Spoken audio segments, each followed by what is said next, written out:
Hello friends, जय जगन्नाथ। को भी काम कले आपन को जदि लेजी फील हुए तो आपन कौन करें। आपन फास्ट जानतु आप लेजीर कारण कौन, कहीं आप लेजी फील कर कौन आप बॉडी बहुत कंफर्टेबल हो जाइए, आप एक्सरसाइज करना कि आप रंग डाइट नौ कि आप मोटिवेट ना तार रूट को जानवे पड़ो कहीं आप लेजी फील करती कंफर्टेबल फील करती कौन आप मोबाइल सोशल मीडिया देखी देखी एडिक्टेड हो गले जदि कौन हुए सोशल मीडिया नहीं तो कंफर्टेबल काम कले किसी भल जिन खाइले मुवी कले तो आम ब्रेन रे कौन हुए डोपामिन रिलीज हुए।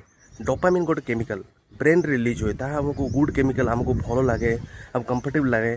किंतु जब आम वर्क करवा काम करवा सक्सेस पछरे दौड़ा तेबे आमको डोपामिन लेट मिल किंतु सक्सेस मिल यही सब जिन आम लेजिनेस को बढ़ेब आमको अधिक से जिन एडिक्टेड कर खाइबारे मजा करें तो आम भी सक्सेसफुल हो पार नहीं कंफर्टेबल रही टोटाली लाइफ रे। तो फास्ट आप निज गोटे चैलेंज दिंतु अनकंफर्टेबल चैलेंज मुझे जोटा भी फील अनकंफर्टेबल फील होची ताकू 5 सेकेंड रे करी किसी गोटे चैलेंज एवं कहतु 5 4 3 2 1 कंटिन्यू करूँ। छोट छोट एक्शन नियंतु बड़ बड़ एक्शन दरकार ना छोट छोट डिसीजन नियंतु एवं डेली करने चेष्टा करूँ जो भी किसी अनकंफर्टेबल हो तापाई से काम करने गोटे छोट स्टेप नियंतु तो आपड़ यही कंफर्टेबलनेस को बीट करेंगे और लेजिनेस को बीट करेंगे। भाई जय जगन्नाथ। जदि ये कंटेंट भल लगे तो सब्सक्राइब करें भूलु नहीं, शेयर कमेंट लाइक सब